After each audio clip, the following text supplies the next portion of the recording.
Okay. Magandang gabi mga kalokarb. Ito po si Uncle Justin ng Life Without Rice Movement. Tayo ngayon na live mula dito sa Marikina City para sa episode 98 ng Kwentong Low Carb. Alam nyo mga kalokarb at mga taga-subaybay, ay isa na namang very controversial ang ating magiging kwentuhan ngayong gabi, no? Ang karne at taba. Mas mahalaga ito, mas mabisa ito kaysa exercise. Okay. Okay.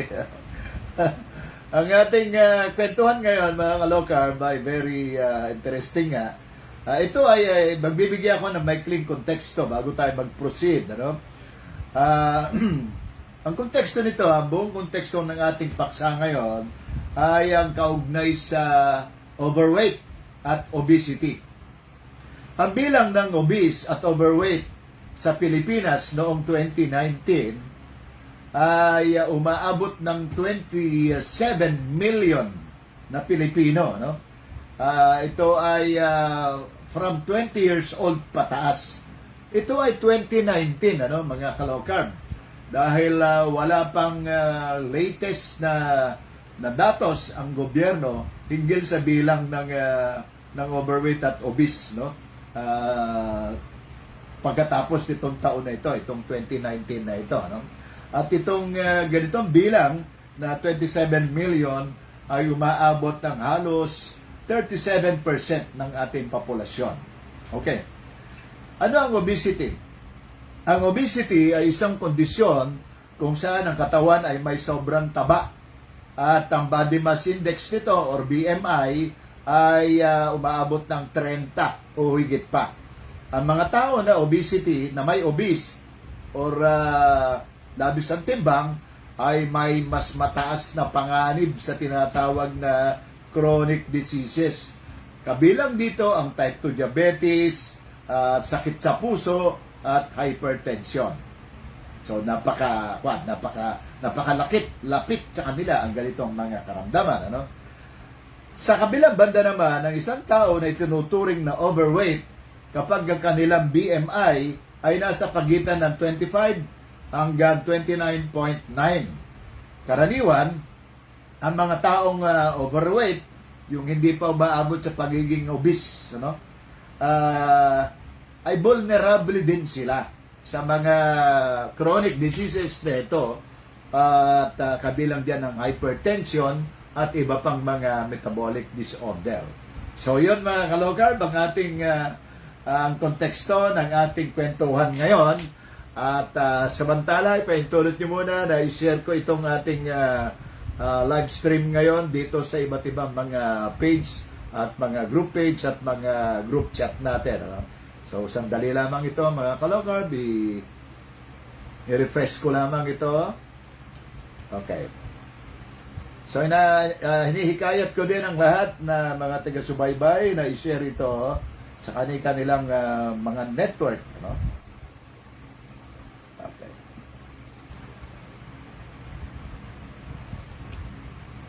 Okay na yan mga ka-low-carb na mag-participate dito sa ating thread at magbato ng mga katanungan at mga komentaryo, no? Dahil alam nyo po, itong ating kwentuhan ngayon hinggil sa itong paksa ng karne at taba. Ang mas importante kaysa sa exercise ay hindi lamang apektado dito ang mga low carb beginners, no? Dahil marami rin tayong mga kahit na hindi beginners, ibig sabihin mga isang taon na o bigit kumulang na sila ay nagpa-practice ng low carb, ay may mga diferensya pa rin sa kanilang pag-unawa doon sa sabihin natin framework, no? Between doon sa tinatawag na pinalaganap ng fitness industry na calorie in, calorie out mentality, no? Over doon sa tamang pagsasaayos ng metabolic balance, no? Okay. Okay na itong ating i-share na ito at mag-proceed na tayo sa ating kwentuhan. Ano? So nabanggit ko, ang ating magiging tuon ng pagkukwentuhan ngayon ay ang suliranin hinggil sa obesity at overweight. Ano? So karaniwan kasi mga ka-low-carb, hindi ba? Karaniwan natin ipinapayo ay mag-exercise ka na dahil ikaw ay labis-labis na ang timbang mo. Mag-diet ka naman. Ibig sabihin kasi ng pag-unawa natin dati, kapag sinabing mag-diet, ay magbabawas ng pagkain. Diet ka naman. At sabihin nila, bakit yan yung vegetable lamang o salad lamang ang kinakain mo? At sasagot naman nung tinutukoy na kausap ay, diet ako eh. So, gano'n ang mga mentality na nakagistan natin. Ano? Sa katunayan, isi-share ko, mga ka-low-carb, ano? Ako ay hindi ligtas sa gano'ng mga mentality. Ano? Kasi ako, overweight ako ng that was 20, sabihin natin, noong COVID, noong pandemic, ano? 2019, 20, 21, period onward, ano? Ay di lalo tayo tumataba, bumibigat tayo dahil bawal ang lumabas, ano? Naka-quarantine. Generally, laging naka-quarantine ang populasyon dito sa Metro Manila, lalo na, no? So, ang tendency natin ay bumigat, ano? Madagdagan ang ating timbang. So, naisip ko by that time, 2021 hanggang 2022 yun eh. Ako ay nag-enroll ng boxing, Muay Thai boxing, ano? At doon sa Muay Thai boxing na yon, 3 times a week ang aking session doon at nag-enroll ako sa isang kaibigang coach.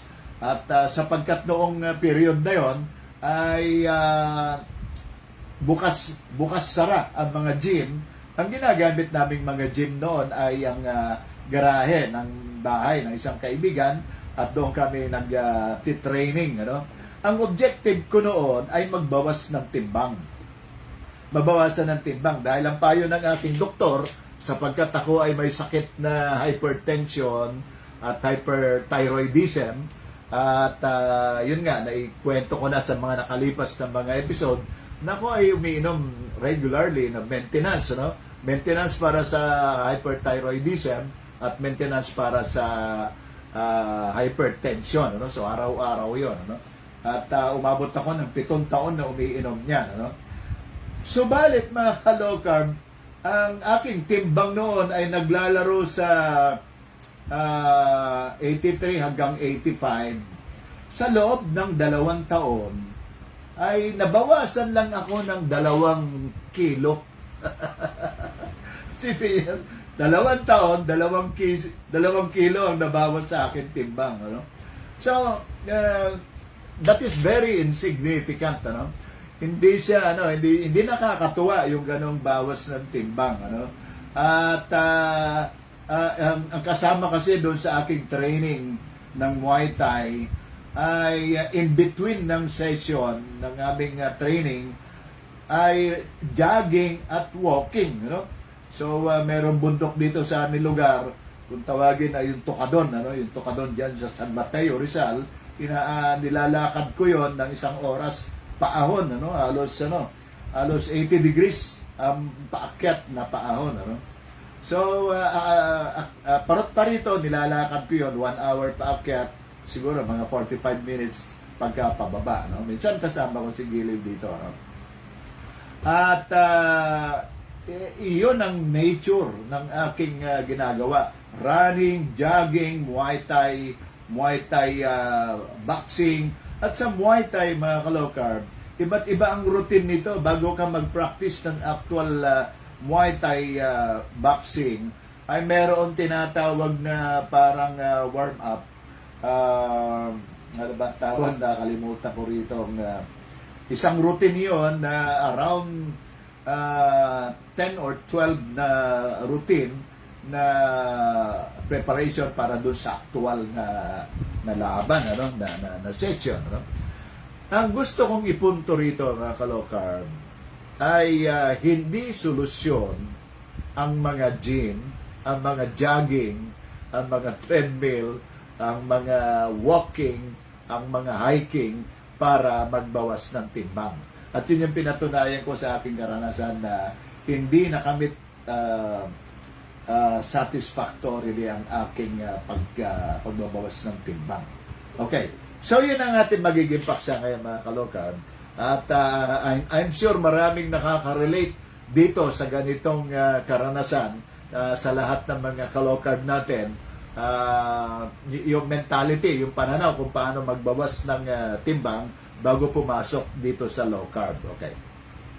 Okay, doon sa aking konting background na babanggitin, noong dekada 50 hanggang dekada 70, si Ansel Keys, isang Amerikanong psychologist at nutritionist, ay nagpalaganap ng maling pananaw na ang saturated fat ang pangunahing sanhi ng sakit sa puso na nagdudulot ng maling mga gabay sa pagkain na mababa sa taba. Naging tahimik si Ansel Keys sa papel ng asukal at mga refined carbohydrates sa kalusugan. Dahil dito, tumaas ang mga kaso ng labis na katabaan. Dumami ang diabetic at dumami rin ang mga mayroong sakit sa puso na nag-iwan ng masamang epekto sa pampublikong kalusugan. So, isipin mo yung backgrounding nito, yung groundwork nila, 50s to 70s, 2 years yan, hanggang sa 90s. Overall, mga 30 years nilang ipinapalaganap itong ganitong mga dietary, parang hypothesis nila na kaya sumasama ang sakit na ang dahilan ng nakakaapekto doon sa sakit sa puso ay ang pagkain ng taba. So, yun ang ipinalaganap ni Ansel Keys noong mga period na yan. Samantala, mga kalokab, noong dekada 80, nagsimula sa buong sa Estados Unidos ang tinatawag na nutrition disorientation. Ito ay bago maganap yung tinatawag na pag-formulate nila at gawing patakaran yung tinatawag na food pyramid. Ito ay, yun kasi ay 1992 yon. So, ang akin tinatalakay dito ay dekada 80. Tumaas na ang kaso ng overweight at obesity, lalo na sa mga urban centers, sa mga urban areas. Kasabay nito ang pagdami ng mga fast food chains at instant food product. Sa panahong ito, nagsimulang itulak ng Global Dietary Guidelines ang tinatawag na low-fat, high-carb diet. Kahit sa mga bansang gaya ng Pilipinas, na dati namang may tradisyon na kumain ng taba, karne at gulay. Ang taba ay ginawang kontrabida, lalo na ang saturated fat mula sa baboy at niyog. Samantalang, ang kanin, tinapay, asukal, soft drinks at instant noodles ay ipinalaganap bilang safe at healthy. Ang resulta nito, mga kalokard, obviously, mas maraming Pilipino ang naging dependent sa murang high-carb processed foods na walang tunay na sustansya, mataas na sugar at preservative lamang. Ano ang epekto? Tumaas ang bilang ng may mga type 2 diabetes, hypertension, fatty liver, PCOS, at iba pang metabolic conditions. Dumami ang mga frustrated at pagod na Pilipino. Gutom, laging nag-ehersisyo, pero hindi pa rin pumapayat at hindi sila gumagaling. Instead, naging normal, na-normalize dito yung tinatawag na pag-inom ng maintenance medicine. Imbes na ayusin ang ugat ng problema, yun ay yung pagkain. Ay naging salalayan nila, Naging dependent sila, sinamba na ang maintenance medicine. Sumula yan nung dekada 80, Noong dekada 90 naman, tumataas yata ang aking volume, ang aking pitch. Na-irritate ang aking lalamunan, dekada 80 mga kalokad. Ito yung period na nagsulputan ang mga tinatawag na, ito yung fitness industry, na develop ng mga negosyante, ng mga big business, ang industriya ng fitness. Noong 90s ito sumulpot. Kasabay ng paglala ng obesity, pumasok sa bansa dito sa Pilipinas ang mainstream fitness culture na hinango mula sa Amerika at Europa.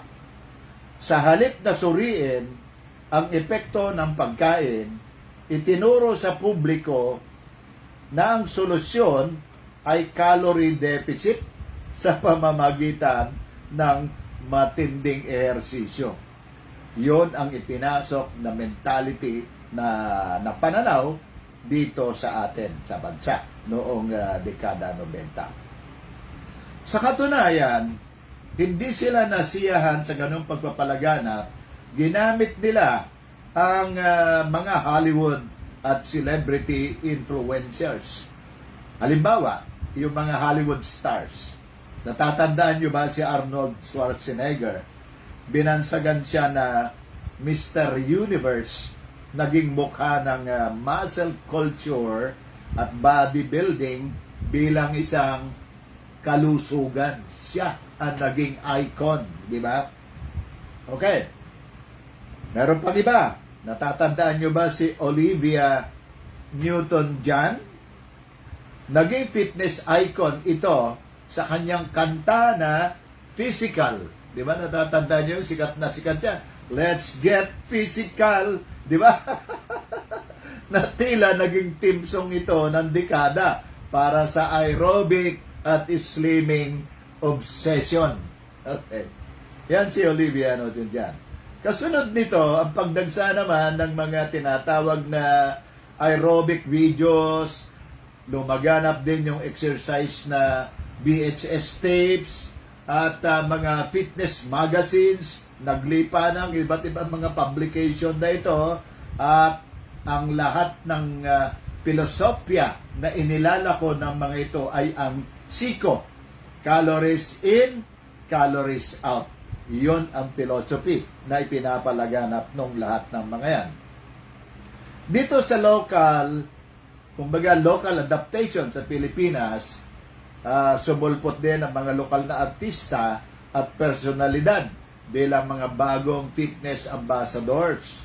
Sila ay mga endorser ng mga sleeping pills, ng mga detox tea, mga low-fat yogurt, mula sa mga endorsement ng mga sikat na aktor at mga aktres. Pati mga basketballista, no, ay mga nag-i-endorse ng mga ganito.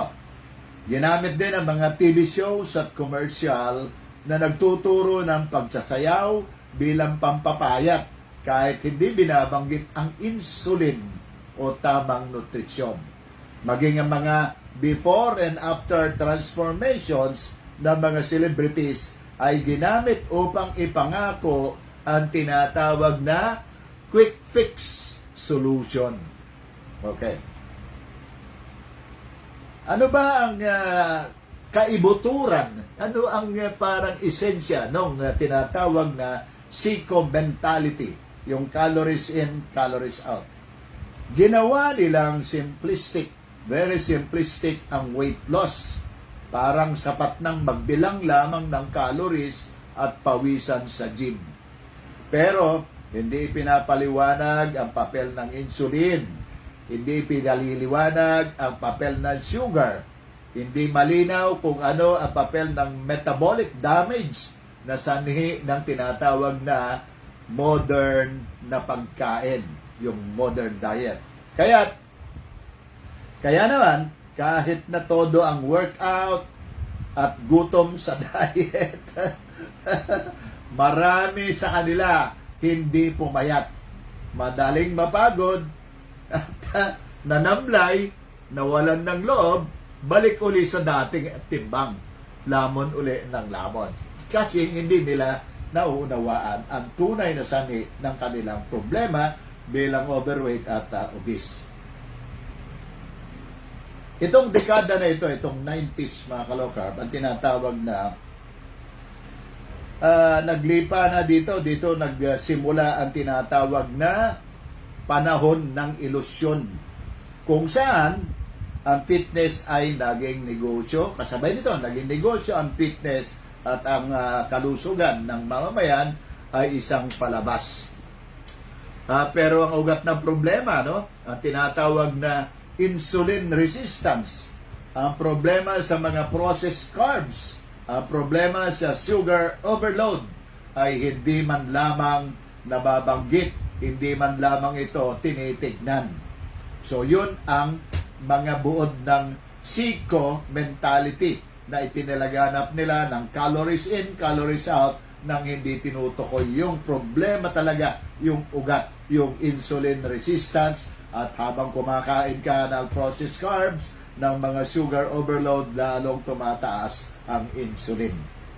Okay, tignan natin na mag-post lamang ako sa pansamantala mga ka-low carb at titignan ko lamang ang aking browser. At mag-comment kayo mga ka-low carb kung tama ang aking audio, kung ako ay nakikita ninyo, no? At kung lumalabis ang aking boses, no? Okay. Tingnan natin kung okay, so far so good. Okay, magpatuloy tayo. Kung hindi binabanggit natin na mali, kabulastugan, isang kasinungalingan, isang pandilin lang ang calories in, calories out na philosophy na ipinapalaganap ng fitness industry, ano ang tamang solusyon?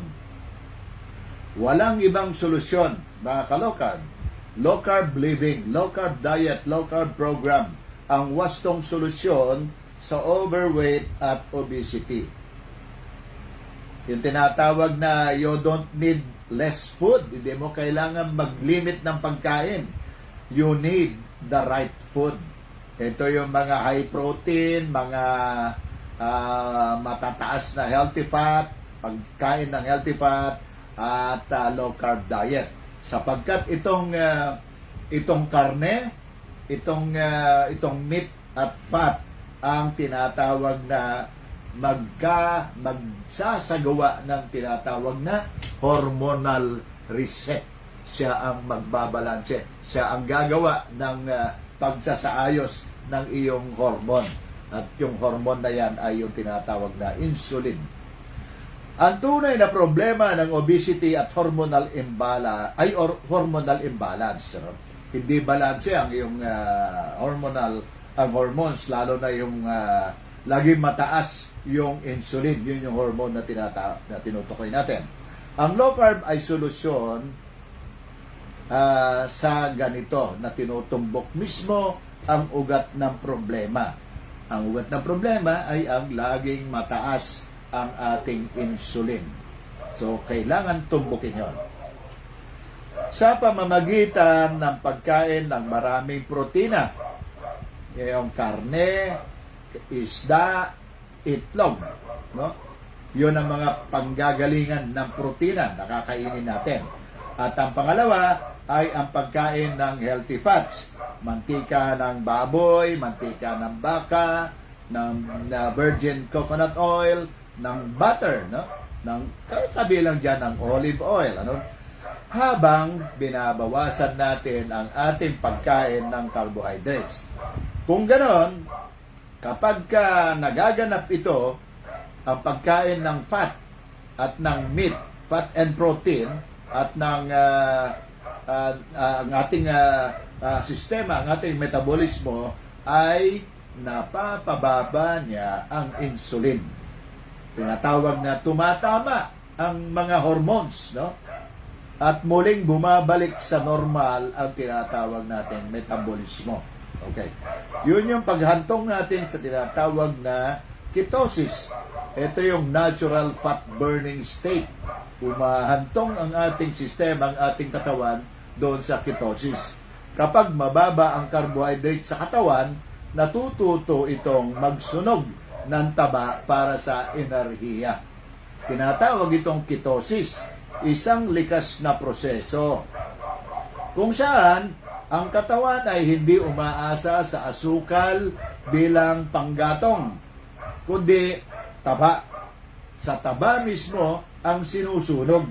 Kabilang ang naipon sa tiyan, naipon sa tagiliran, naipon sa leeg, yung mga bilbil natin. Your body becomes a fat-burning machine. Ika nga. Hindi gutom, hindi ka rin pagod. May lakas ka, may sapat kang lakas, at ikaw ay masigla. Yun ang kainaman ng low carb. Sa low carb lifestyle, mga taga-subaybay, hindi mo kailangang magtiis ng gutom gaya ng ginagawa sa mga calorie restriction diets. Dahil busog sa protina at taba, mas mataas ang enerhiya, no?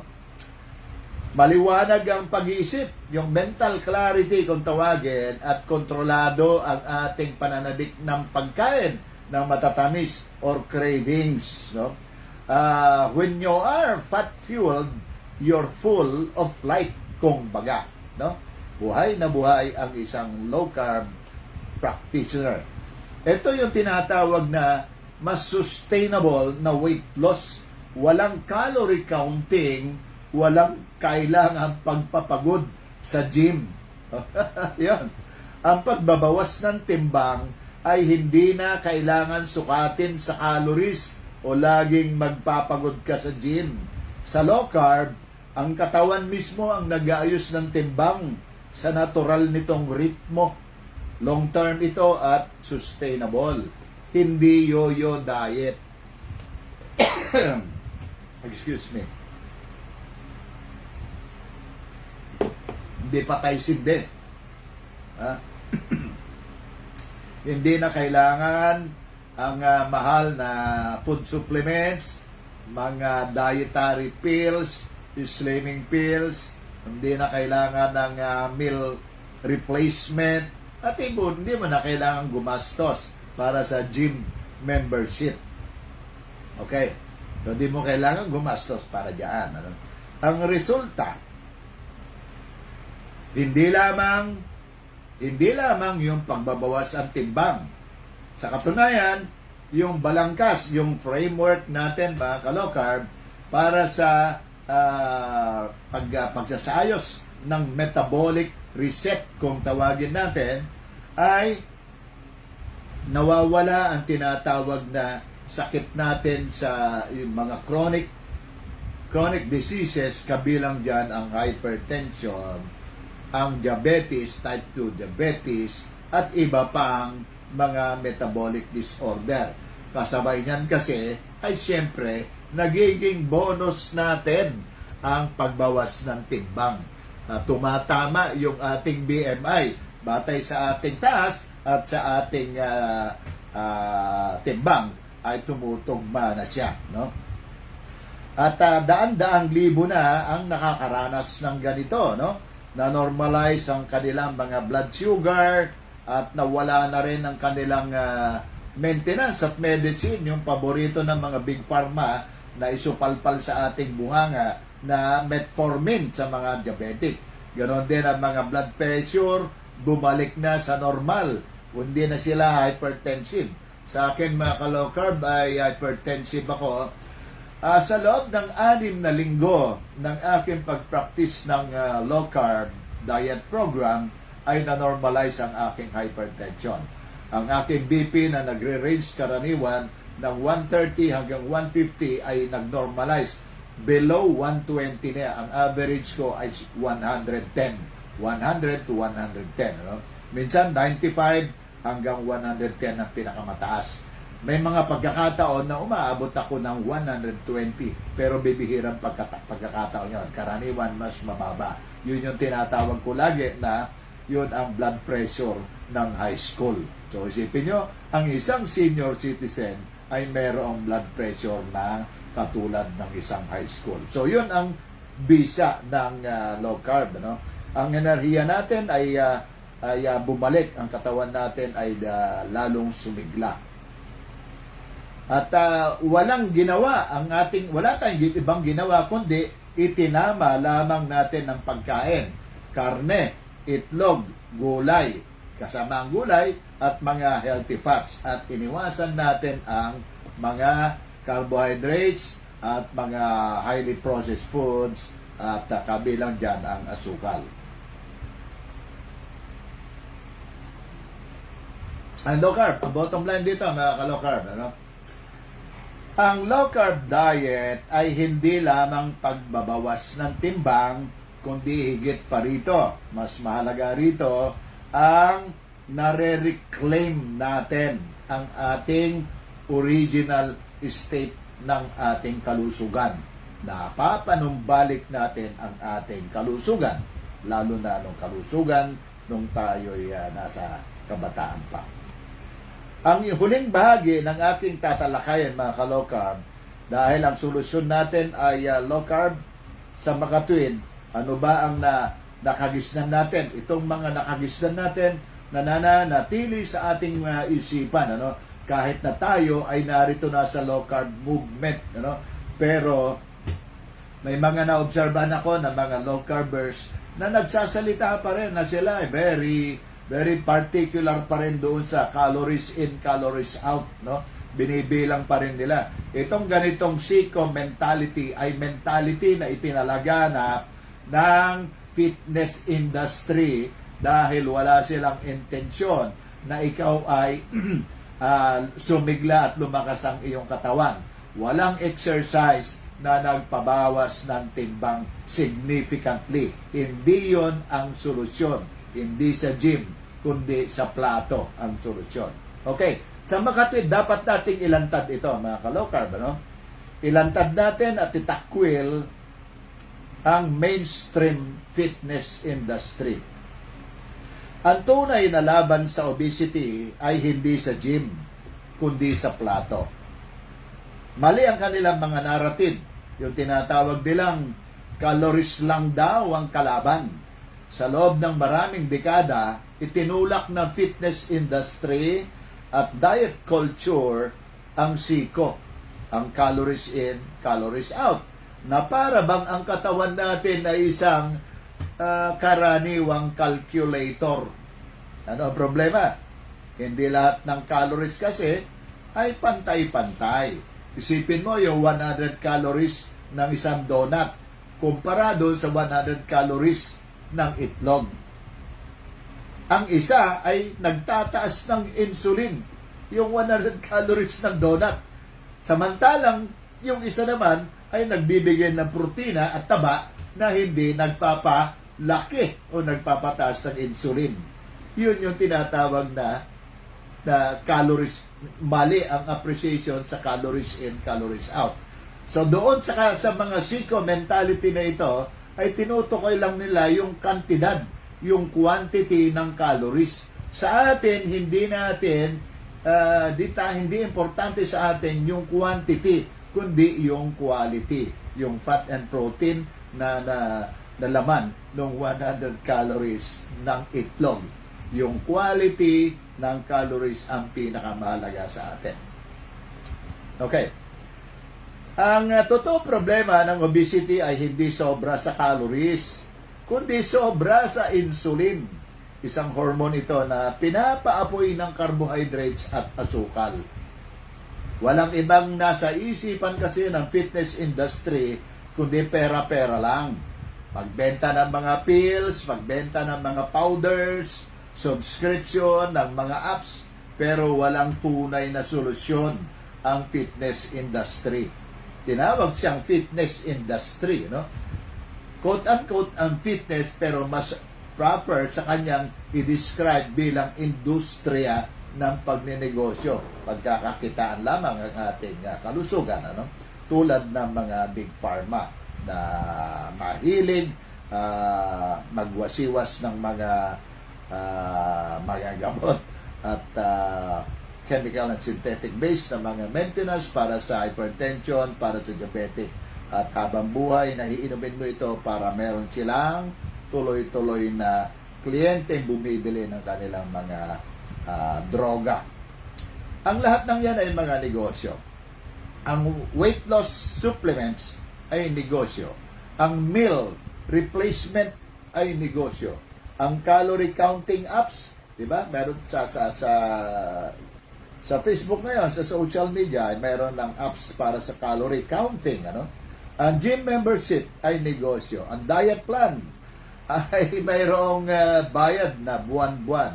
Ang layunin nila ay panatilihin kang bumibili. Subalit, hindi nila intensyon na ikaw ay gumaling.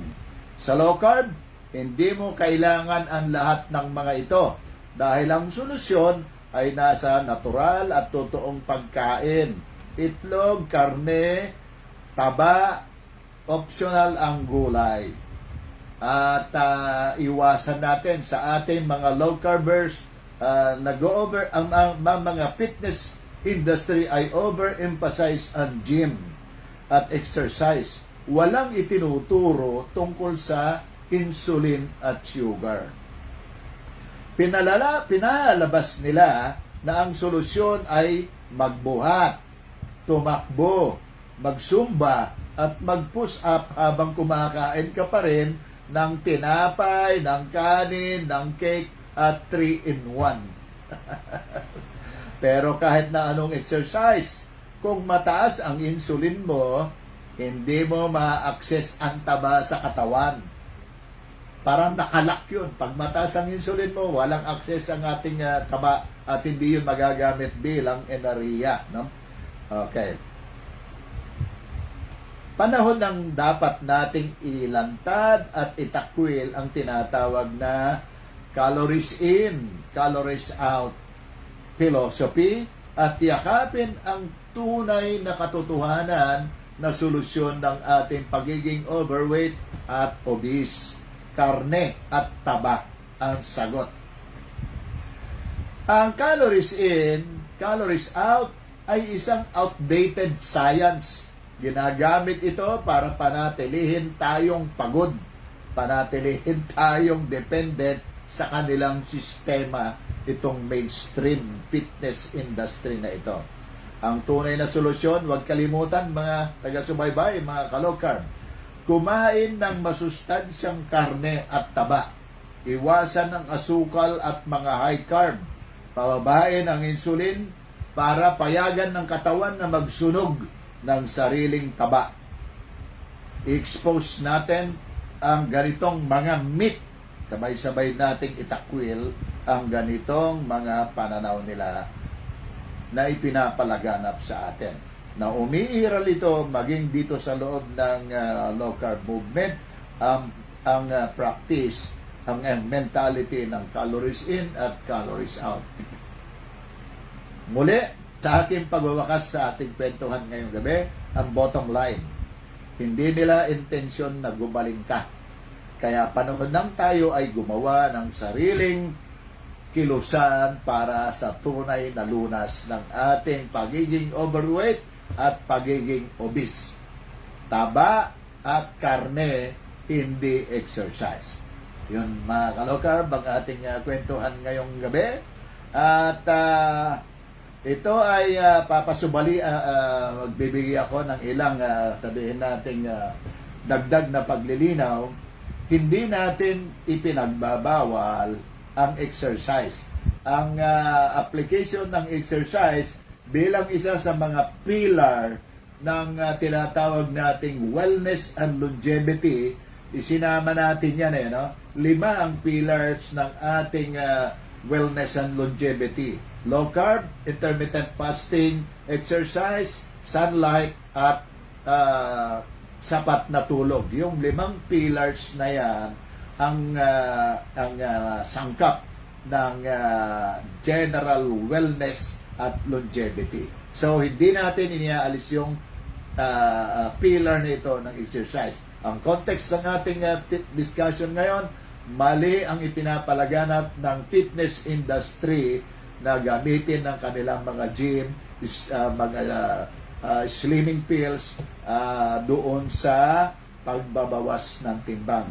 No amount of exercise, jogging, treadmill, at iba pang mga paggamit ng gym doon sa pagbababa ng timbang hanggat hindi mo inia-address ang tunay na suliranin at yun yung mataas na insulin. Ano? Ang pagpapababa ng insulin ay walang makakagawa niyan kundi ang prescription natin ng pagkain ng low carb, ng karne at taba. Okay? Maraming salamat mga ka-low carb. Tingnan natin dito sa ating talakayan ngayon ang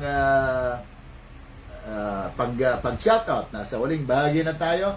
Ikalawa at huling bahagi ng ating kwentuhan, ang mga comment, pagbasa ng mga comment na ngayong gabi.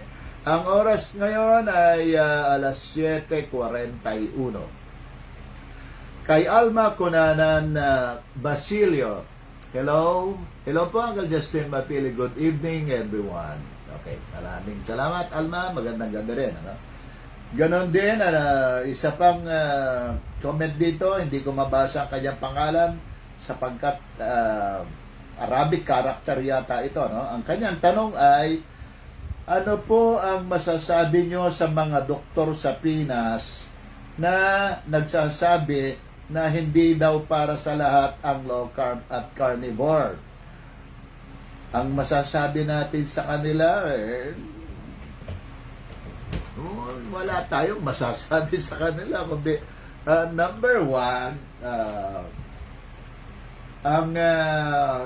ang mga doktor na yan, kung sila ay doktor ng mainstream, sabihin natin tagapagtanggol ng mainstream healthcare system, huwag kayong masorpresa, huwag kayong magitla, huwag kayong magtaka kung ang sasabihin nila ay kontra sa low carb, kontra sa keto, kontra sa carnivore. Marami silang mga inventohin na mga salita na kontra sa ating low carb movement. So, hindi kataka-taka yun. Dahil lahat ng turo, lahat ng mga ginagawa, ang practice ng mainstream healthcare system ay kabaliktaran sa tunay na aplikasyon ng wellness and longevity ng katauhan. Okay. Maraming salamat sa iyong comment. Ano? Ang iba pa ay kay Nanay Mel, kay Abiab, highlight. Ano? Sabi niya, ganon din kay Healing Race. Ano? Nag-highlight siya at tingnan natin, i-refresh ko lang ang aking browser kung meron ba akong hindi pa nababasa. Okay, palagay ko mukhang wala akong nakaligtaan na mga ka-low carb. And dito natin tatapusin ang ating kwentuhan ngayong gabi hinggil sa paksa na karne at taba ang mas mahalaga kaysa sa exercise. Maraming salamat sa inyo mga ka-low carb. I-share ang ating link ngayon at muli at sasabihin ko na karaniwan ang ating broadcast ngayon ay sa loob ng 30 araw ay automatic ay dinidelete na ni Meta, no? So ang ginagawa po natin ay dina-download natin yung buong live stream na ito at inia-upload muli. At ito ay matatagpuan naman doon sa bago nating YouTube channel, yung Uncle Justin, sapagkat nagbuo tayo ng bagong YouTube channel, yung Uncle Justin Mapili, sapagkat na-hack, no? Wala na akong access doon sa original kong YouTube channel na Uncle Justin Low Carb, no? At maraming salamat sa inyo at sa ating pagsubaybay at pagtataguyod ng low carb living at ang practice na ito ay palaganap natin ng hindi lamang dapat pagtuunan ang suliranin sa weight loss, particular doon sa mga overweight at mga obese, kundi ang ating gamiting framework, ang ating balangkas ng pagsaayos ng ating kalusugan ay ang buong metabolic balance ng ating katawan. At ang pinakasuliranin sa lahat ng mga suliranin sa metabolic disorder ay walang iba kundi ang mataas na insulin. So, ang pinaka-objective ng lahat ng ganitong practice natin ay pababain ang insulin at maging stabilize ito at para sa pamamagitan ng low carb. At ito ay pagkain ng karne, pagkain ng isda, ng itlog at ng healthy fats. Kabilang dyan ang mga green leafy vegetable. Muli, maraming salamat mga ka-low carb sa inyong pagsumaybay. Magandang gabi sa inyong lahat at padayon.